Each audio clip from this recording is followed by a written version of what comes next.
大家好，歡迎嚟到10分鐘健康狗狗。今日我哋唔講食物，唔講訓練，而係帶大家跳入狗狗嘅世界，睇下佢哋點樣用眼睛觀察呢個世界。你或者係聽過一句說話呢：狗狗就睇到黑白世界，佢到底係真定假？其實狗狗眼中嘅世界並唔係黑白，而係一種叫做意識視覺嘅視覺系統，即係話佢哋只有兩種色彩接收細胞，主要感應藍色同黃色光線。咁狗狗究竟佢唔嚟到紅色？答案係佢唔到。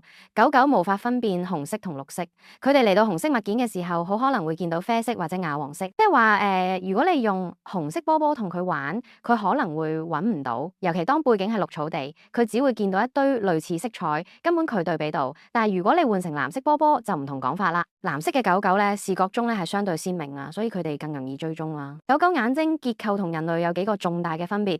第一，狗狗視網膜上面負責辨識嘅錐狀細胞種類少咗一種，所以色彩識別能力有限。第二，狗狗嘅夜視能力好強，因為佢喺眼球後面有一層叫做 tapetum lucidum 嘅反光層，可以反射光線，增強低光環境下嘅視覺。第三，狗狗嘅眼睛比人類分得更開，令佢哋有更廣闊嘅視野範圍，大約有250度左右，但代價係立體感較弱，對距離判斷嘅人嘅準確。仲有狗狗視網膜上嘅感光細胞密度比人類低，意味住佢哋冇乜嘢清楚。